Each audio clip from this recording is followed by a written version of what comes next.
Thank you, Mr. Ramaswamy. And what is marketing? So, my definition of marketing, having worked with great organizations, and what I realized, you can go and Google for Philip Kotler, what he says on marketing, and other marketing gurus. But I have a very, very simple definition of marketing, and that is identification and fulfillment of customer needs at a profit. So I'll repeat what I said. It is identification and fulfillment of customer needs at a profit. So that's marketing in simple words. So when I say what does that mean? So all of us have a smartphone, isn't it? So I have a smartphone here, and most of you must be having a smartphone. So what is the genesis of a smartphone? So the genesis of a smartphone is someone identified a very critical need of the customer. Can anyone tell me what was that need which gave the birth of a smartphone? You can answer in the chat box. Anyone?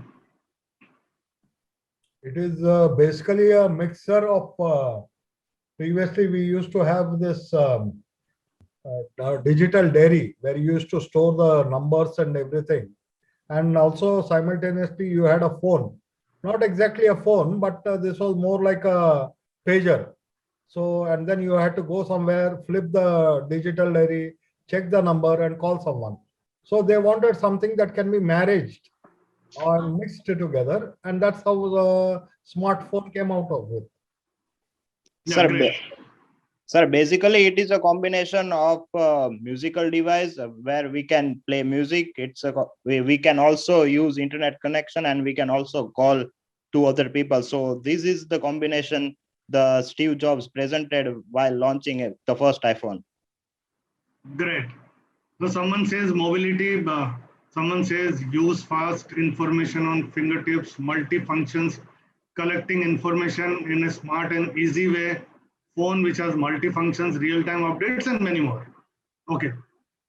So how the genesis of the smartphone was the identification of the customer need that happened by, as someone rightly said, Steve Jobs, because they launched the first smartphone, which they withdrew, and then Samsung took over the market. The genesis and the first thing that the customer need that was identified was, you will surprise, the need called touch. So all of us long for touch. Okay. So why not create a device? Why not create a device where you are able to touch it? And that is how it came into picture. And then all the functions and all the features kept on getting added. They're still getting added. And today, if someone says that one thing that I can't go without is my mobile phone, isn't it? Yes, no? So that is identification of that need, and then you keep on improvising, and it then goes to the customer buys it, but all at a profit. But all at a profit for an organization, because all the organizations, all the business organizations are there for profitability. Otherwise, we will become a charitable organization. So that's very, very important. So that's marketing. So marketing is identification of customer need and fulfilling it at a profit. So all the functions, right from the identification of the need till the customer buys it and the company realizes profit, is marketing. Anything that comes in between. So if I have to develop that product, if I have to manufacture that product, if I have to give a promotion on that product, if there is a supply chain which is required, value chain which is required to reach the customer buying the product, and then the customer using the product, I getting the revenue and I making profit in the process, is marketing. So anything in this value chain that comes is part of marketing. And what is sales? So sales is just a transaction. It's a transaction where there is a transfer of ownership. Transfer of ownership in both the cases. So if you have the product and I have the money, okay, my money becomes yours, your product becomes mine, and then you cannot say that the product is yours, I cannot say that the money is mine. So there is a transfer of ownership at a cost. At a cost. Okay, and that is called sales, and hence it is just a transaction in if you look at it conceptually. Okay, so that is the difference between the sales and marketing. So sales is the most important function of any organization as far as revenue realization is concerned, because that's the only profit center of any organization. Rest all the functions are cost centers. Rest all the functions are cost centers. So when I say that all other functions incur cost, I'm not saying they're not important. They're equally important. But revenue realization happens for any organization basis sales. So, and hence sales becomes very, very important. And people who are in sales, who are manning sales for any organization, should take that pride, and with pride that there comes additional responsibility and accountability of making the product and more importantly the organization profitable. Did I answer to your query, Mr. Ramaswamy? I'll pose a second question to you.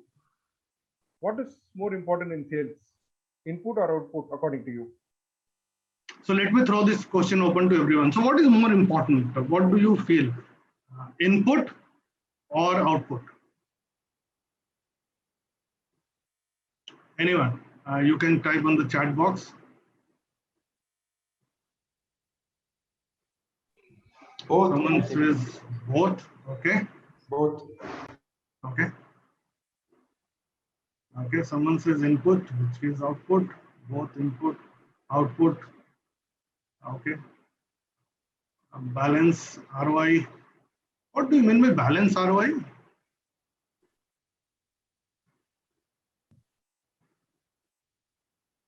Okay. So there are mixed opinions. Output, as they only look at numbers achieved. For company, I think output, yeah, both equally output, yeah, okay. So what is more important if you look at conceptually and if you look at in practical terms also, output, isn't it? So if there is no output or the desired output, then organizations cannot function. Okay, so output is important. However, let me ask you this question. Is output under my control? Is output in my control? Someone says no, someone says to some extent yes. You have to manage getting sales volume in a profitable way. Yes, someone says yes, the output is in my control. Okay. Okay, someone says yes, output is in my control. Okay. Okay, so let me, someone says no, so there is a mixed feeling. No. Okay, so output is not in my control. Output is not in my control. Okay, I'll just elaborate because Mr. Ramaswamy mentioned about my book. I love Bhagavad Gita and I love quoting from Bhagavad Gita. So there is this shlok from 18th chapter, shlok number 11, which says, Adhishthanam tatha karta karnancha pruthak vidham vividhasya pruthak chestaha daivanchaivatra panchamam, which means that there are 5 factors which are required for success of any endeavor, that anything that we do. It says Adhishthan. The first is the address or the abode or our body. The physical presence is Adhishthan. Karta is the doer. It's someone who is going to carry out that activity or the action or the right activity or the action. Karnan are the sense organs. In an organization parlance, sense organs are the different departments, functional areas of any organizations are Karnan.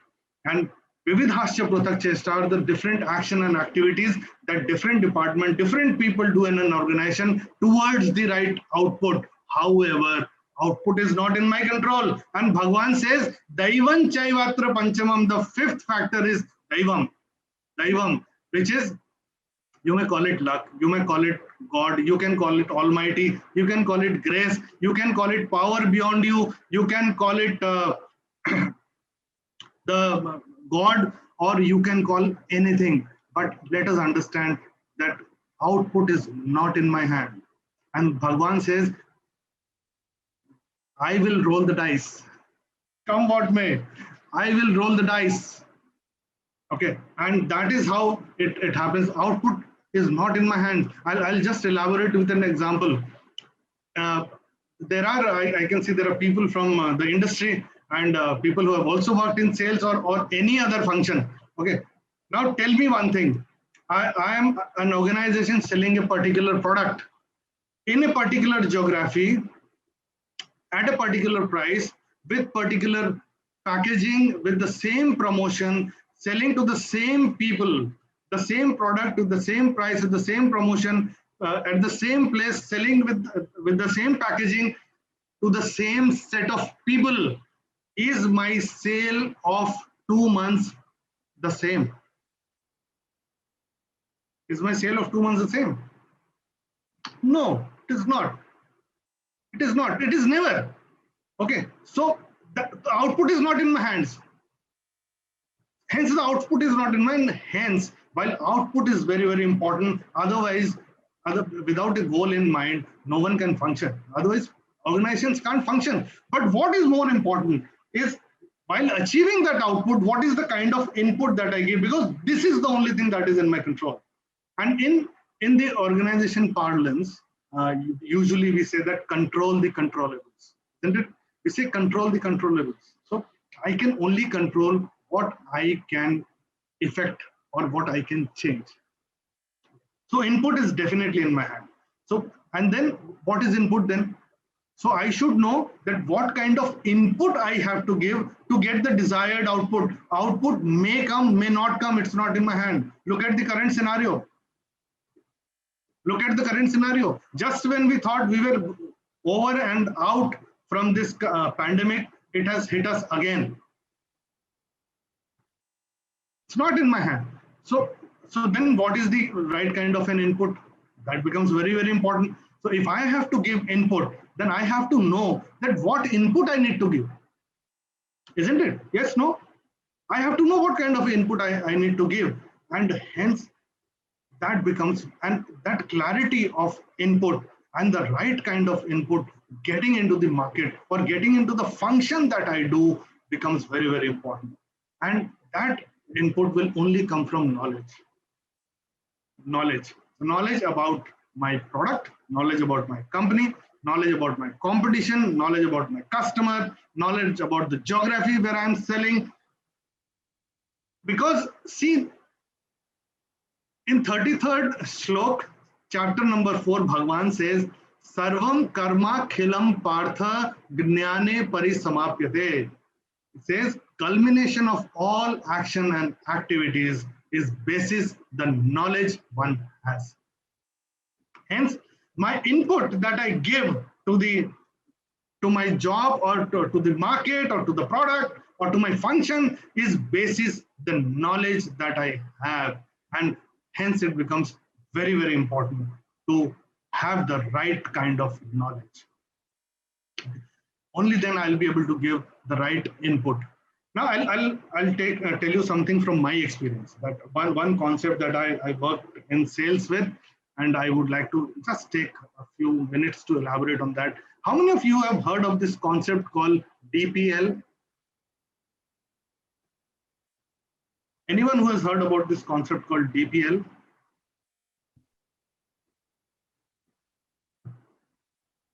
Okay.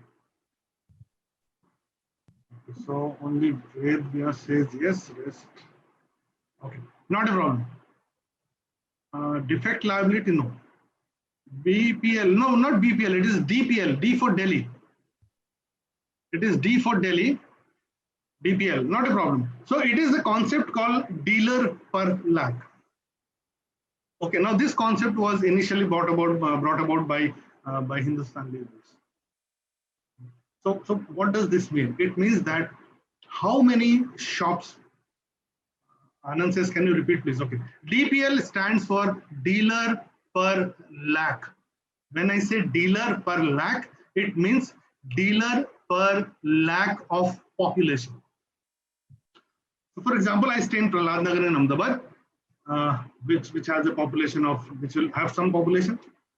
Now, at every 1 lakh of population, so if the population here is 3 lakhs, just for discussion sake, then how many outlets should be there which are serving to the population of this 3 lakh? Okay, so Naiyo, Halwaiyo, Kasaiyo, Mithaiyo, okay, whatever, grocery shop, pan shop, anything, kapde ki dukaan, anything that you can think of, how many outlets are there catering to the needs of this 3 lakh people. Okay. So that is called dealer per lakh. So Hindustan Lever came out with this concept. Now it is said, and it is research has been done, and it is said that almost 1100 outlets are there to cater to the need of 1 lakh of population. 1 lakh of population. Okay. So if there is a population of 1 lakh, then there are 1100 outlets catering to the different needs of that population. That outlet can be anything. That outlet can be selling anything. So that's how it is. So currently, I think Hindustan Lever is working at a 250 DPL. I in telecom, when I was yeah, why not? Someone says that non-authorized business can be considered in DPL. Why not? Yes, yes, it's a concept. So so consider Gujarat. Okay, now let's take a scenario. Gujarat as a state has a population of close to 6.8 crores, close to 7 crores. If you look at the 2021, if you prorate it from 2011 census, around 7 crores of population. Okay, now a company that does 100 crores of business, for example, a company does 100 crores of business, and it has in Gujarat, and it has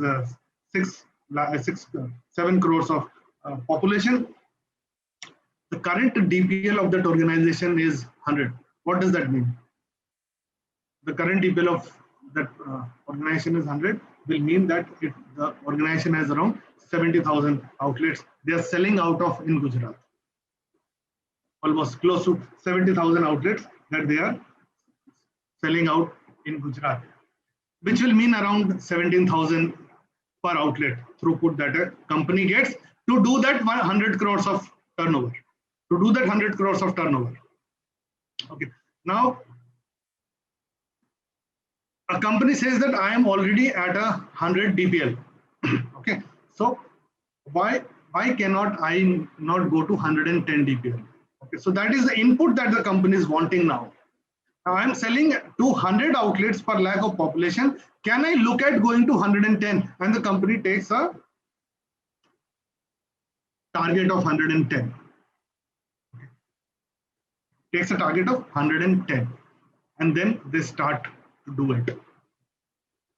So if you achieve, if that company achieves 110, okay, what will that mean? That will mean that in Gujarat they will be able to sell from more than 7,000 outlets, additional 7,000 outlets. Now these 7,000 outlets may not be giving the average of 17,000 which was there earlier, because the more outlets that you add, it's very, very highly unlikely that good outlets were not getting serviced by any organization. So the more outlets that you add may not be that productive. Okay. Even if you take a 50% productive, the company stands to gain 5% on revenue month on month. And that's doable, isn't it? That's doable. So that is called the width of distribution. So how to increase the width of distribution? There has to be science behind it, isn't it? Width of distribution. And then comes the depth of distribution. All the 70,000 outlets that I have, I then categorize them A, B, C, D. What are my key accounts? What are my other accounts? And what are the accounts which are there in the business, but they sell once in a month or once in 2 months or once in 3 months, but they are my active outlets, so not a problem. So once I categorize them, I'll be able to then give inputs on my product on the basis of the segmentation of the outlets, isn't it? So once I do that, what will happen is I will be increasing my width, I will be increasing my depth also simultaneously. And this is not done overnight. So it has to become a practice in an organization. It has to become a practice. And because my inputs then will be commensurate to what is required to get that output, there will be little or no pressure on the sales team. People will enjoy working. People will enjoy working. More often than not, what happens, and I've seen in my career that almost 95% of the managers, they are only focusing on output. Number ho jayega na? And hence, till now, if you talk to any sales guy, between the 25th and the 30th of the month, 95% of the sales guys will say, boss, closing chal raha hai. I'm closing my sales. I never understood what is this closing and opening means. Because if I close in the last 5 days of the month, my month gets closed in the first 15 days of the next month. Because I would have given so much. I would have pushed so much in the market at a time which was not required, just to do my target, just focusing on the output. Then the first 15 days or at least the 10 days of the next month gets blocked. Then I don't have any window to get into this developmental work, as I say. Input, the right input becomes very important. And I'll give one example of Nestle. I worked with Suresh Narayanan, who is now the chairman and managing director of Nestle. Thankfully, I was in head office at that point in time, reporting into him. And when he joined Nestle, he came from Hindustan Levers. When he joined Nestle, the first thing that he did, he looked into that what is the health of the distributors, what is the kind of stock levels a distributor is holding, and then he saw that the stock levels at distributor point in certain SKUs and in certain products. I hope all of you know the meaning of SKU. If someone doesn't know, write in the chat box. I will answer it later. So SKUs, and some SKUs were pushed in the distributor point, but the holdings are very, very high. What he did is he first rationalized everything. So 1 month, only what the distributor will ask will be billed to the distributors. Simple, 1 month. 1 month correction. And then he started working with the production, with the factories, with the marketing, that how we will be able to liquidate these stocks which are stuck, because we are in food business. Anything that gets aging is not something that shows in the right spirit for any organization, anything. And hence that correction of that 1 month. And then he said that what is required to be done is anything that we push in the market has to be pushed from 1st to the 25th of the month. 25th will close the sales. 25th will close invoicing. The billing from the company to the distributors will close on 25th. Okay, 3 months, Nestle turned around. He turned around Nestle in 3 months. Okay, but he had the courage to take that drop in sales for a month. For a correction that, for that correction required, there was a lot of, someone had to take that brave decision of getting that corrected. But that one-time correction is till now. So this was 1999 when the Nestle share price was 572 average. Today it is hovering around 17,000. Okay, and that is how great organizations are built. That's how great organizations are built. Okay. So great learnings, great organizations, and I think output is important, but input is equally important. That's great, sir. That's great. So the final question the final question to you is like this. There is an ongoing discussion that goes around on sales being art or science. According to you, what is sales? Can you elaborate, please? Great. So that was the topic of today, isn't it? Yeah. So how many of you think sales is, what is sales, art or science? In the chat box, please. Art. art. It's artificial science, someone says. Someone says both. Okay, great. So so a lot of people are saying both. Some says art, some say science. Okay, some again says art. Okay, great. Great. Okay, so let me before answering this question, let us understand one thing, that sales is not selling to a customer once. एक बार अपना product customer को बेचना is not sales. Sales is selling my product to the customer over and over again. So how I define this process is from acquisition, that I acquire a customer, to giving him the experience through my product and my service, whatever I'm selling, either a product or a service, and building a loyalty, that he becomes a loyal customer. आजकल तो नया एक fad चल रहा है which says raving fans. It says raving fans. I need to create raving fans. So raving fans is, how many of you seen that one guy who writes Tendulkar and he is there in all the matches which Tendulkar used to play? All of us would have seen that guy. Okay. So raving fans is that kind of a customer. उसको मैं नींद से भी उठा के पूछूंगा, then he will stand up with waving my flag, saying that this is the product that I want to use. So customer loyalty is going to raving fans, a step beyond. Okay, so from acquisition to experience to loyalty is the path that a customer needs to go through. And why is that important? Why is that important? It's important because acquiring a new customer is 7 times more expensive than retaining the old one. Acquiring a new customer is 7 times more expensive than the old one, than the existing one. Okay. And hence it becomes very, very important. Very, very important. Now let me just touch upon a concept called SPANCO. How many of you have heard of this concept called SPANCO? SPANCO. SPANCO.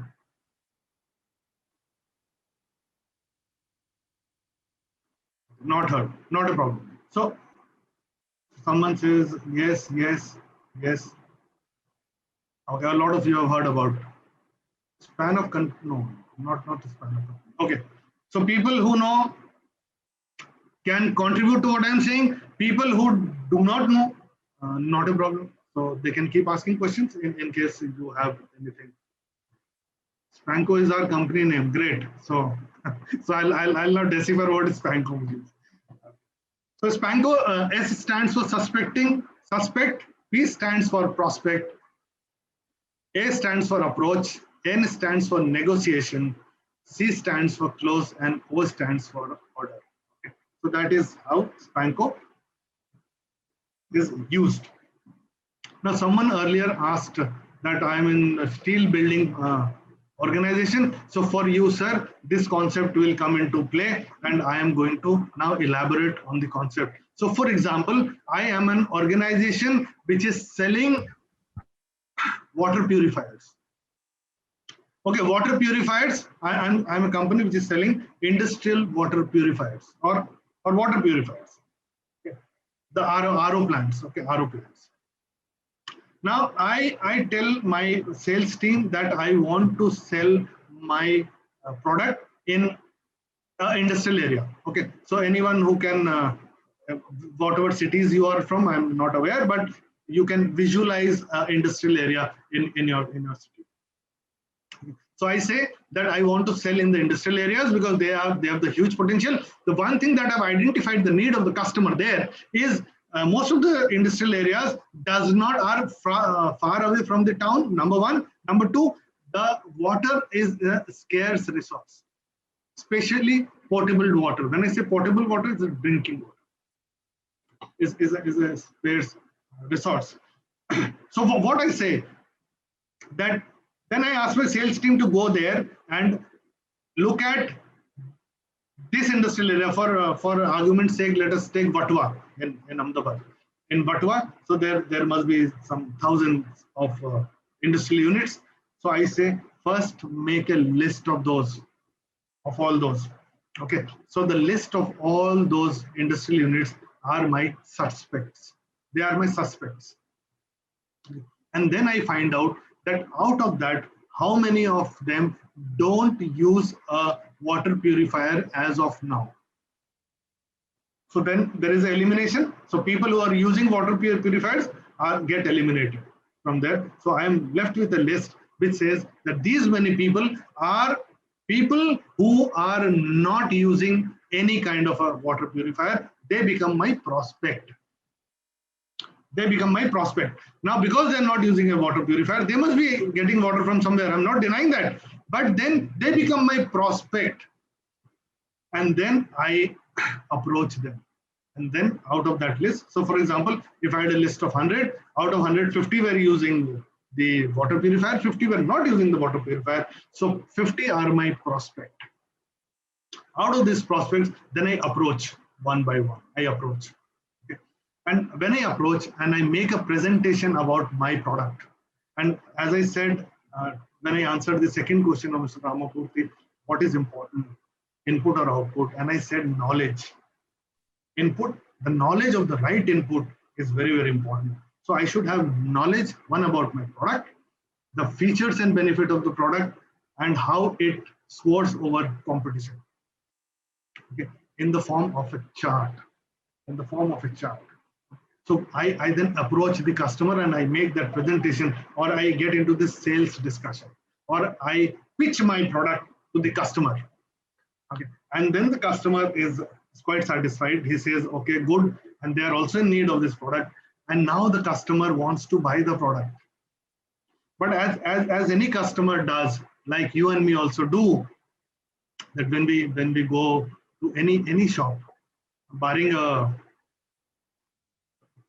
self service outlet, or maybe an Amazon or a Flipkart, we usually negotiate. है ना? हम तो रिक्शे वाले से भी negotiate करते हैं. So this customer will first negotiate. Okay. And what does the customer negotiate on? Usually, what do we negotiate on? As a customer, what do we negotiate on? Price. We negotiate on price.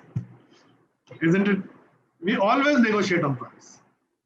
And that is where most of the sales guys fall for.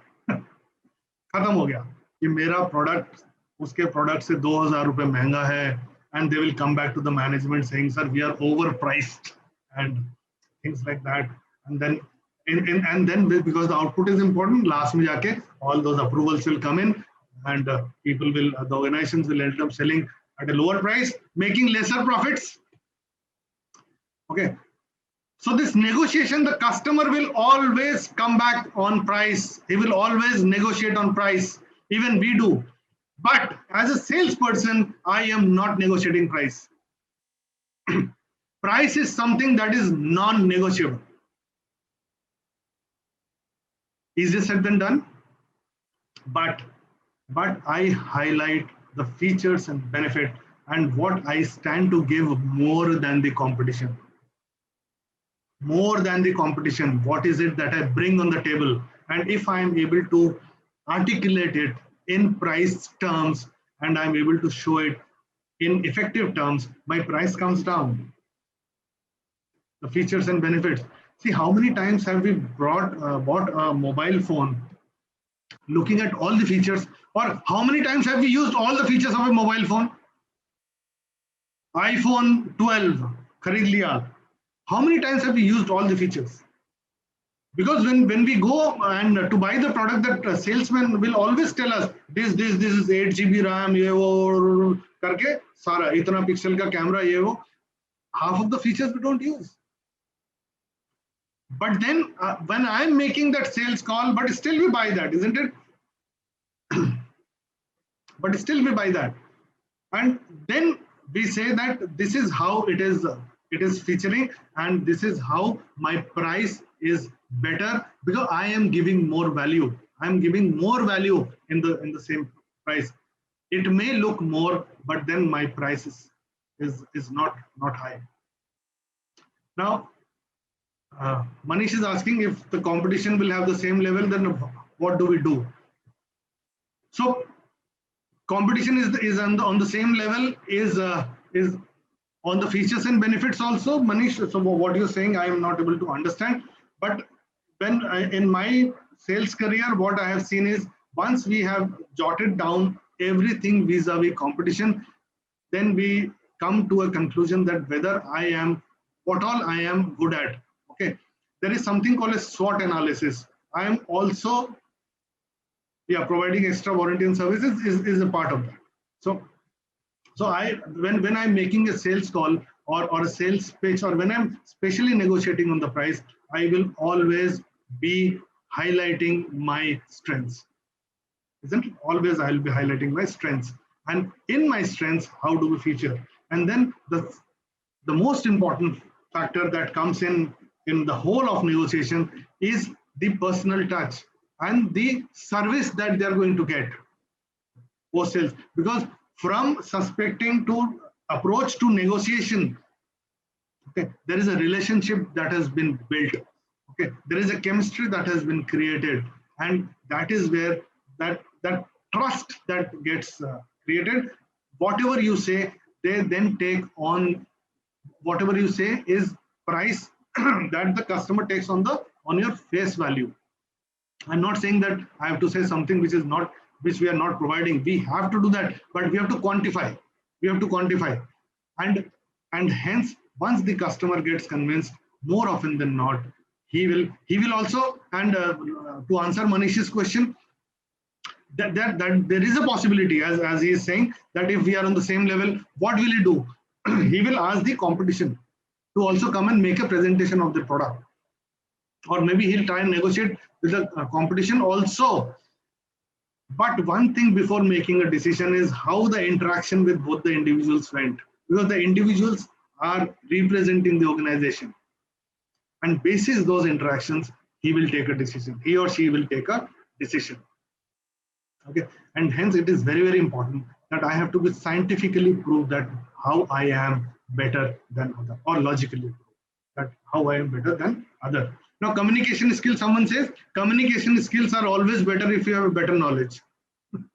And that is why I said in the beginning, knowledge is the essence of anything that we do. Is the essence that we do.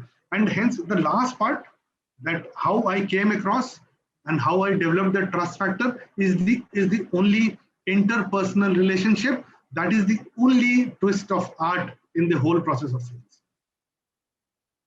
That's the only twist of art. Okay? And that's important. That's important. That's important. And I need to be very honest. One thing that I have seen, that I should not be selling something that the customer does not need. Ganje ko kangi bechna sales nahi hai. Someone can say, I've sold him. Okay, so he doesn't need. Is he going to buy again?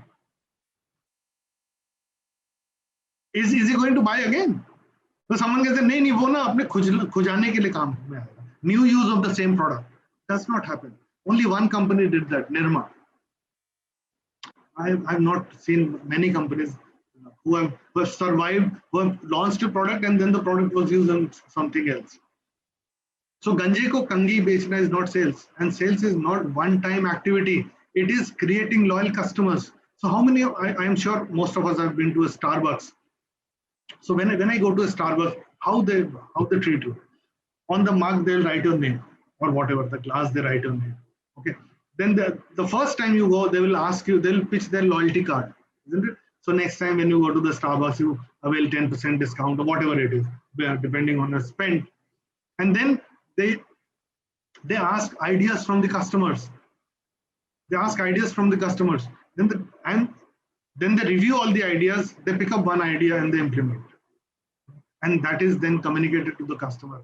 So customers feel very, very connected to that brand. Very, very connected to the brand, and hence they are able to have that loyalty. They are able to have that loyalty. Otherwise, you go to Starbucks. if two of us go, we will end up spending minimum $1,000. Minimum $1,000. But we still go. And they have those repeat customers who are giving them those sales. So sales is primarily science, and the interaction, the interpersonal relations that we build with the client is the art that comes. So it's a mix of art and science, but primarily it is science. It has to be logical. Sir, how do distinguish knowledge and information? Knowledge versus information, or knowledge and information? So information is knowledge is something that you are able to put into action. Okay, intellect is also, wisdom is also, through your wisdom you are able to put that knowledge into action. Information is something that you may have, okay, but you may not use.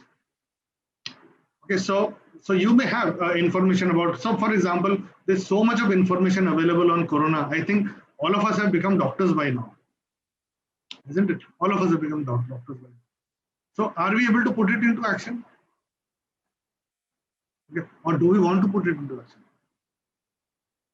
So information, I read a newspaper, I only remember something that are important to me, or which I want to put into action. So that's the difference between information and knowledge. I have also worked for, I've worked for manufacturing like Nestle. I've also worked for a retailer called Reliance Retail. Now, if I have to look at sales from that angle, from a retailer's angle, it's pure science. It's pure science, because there are no salesmen in any self-service store. You go, there are no salesmen who are promoting the product. Now, I don't know how many of you have noticed this. Whenever you go to any of the self-service outlets for a monthly grocery shopping, please look at the market leader of a particular category will always be kept on the left-hand side of the bay. On the left-hand side of the bay. Why? Because we read from left to right. That's how we see. We are conditioned to see from left to right. So you will always go to the bay, even if there are no signages, you are able to find your way out because you are usually using the market leaders and basis that you go there. Now, once you have attracted the customer there, then if you want to promote something else, you promote. But the market leader will have its say on the bay of any self-service store. So if you go to any store in Gujarat, chai ki usme aap dekhega, it's Bagh Bakri. Noodles mein it is Maggi. Okay, the bulk of it is Maggi, and then you have others. Coke and Pepsi are stacked almost the same. Okay, even in the biscuit categories, you will see it starts with your market leader. So in the west of India, it is Parle. So you will usually see Parles, then Britannia, then Sunfeast. I don't know if you have noticed it or not, but you can go and notice whenever you are there next time onward. So it's a science, pure science that it's a. Now you look at the digital marketplace. They are not promoting any product, but we still buy. But they still have loyalties because of the return policies. Okay, so everyone is working on how to lure the customer. So the steel manufacturing building company, sir, was I able to answer your question? I didn't get your name. Yes, sir. Okay. Okay. But how about the competitor information? Knowledge for knowledge, we need information, Right. specifically for competitor activity or product and that. Then knowledge you will gain. Right. Right. So that will come from the market. Right. So every competitor who is also selling is also promoting his or her product. So that knowledge is available everywhere. That information is available everywhere. Right, sir. Okay, thank you. So if you go to buy a car, see today if you go to buy a car, okay, you will see that, for example, you are going to a Kia showroom. Okay, now Kia will give you a pamphlet which will have its features and benefit vis-a-vis Hyundai Creta, XUV 500, or cars of that particular category, isn't it? And basis that they will highlight their strengths, and then they will help you make that decision. Okay. So that information has to get stacked in the right manner and has to be presented to the customer in the right manner and spirit. Okay. Yeah. Thank you, Mr. Ramamurthy. I'm done. Yeah. Anyone who wants Any other to? questions, dear participants, we can just either unmute and ask, or put a question on the chat box, whichever way is convenient to you. So someone says will be useful for capital machine sales and marketing. Definitely, why not? End of the day, we are dealing with customer. Customer is a person is the decision maker, and there will always be negotiation. So the process remains the same.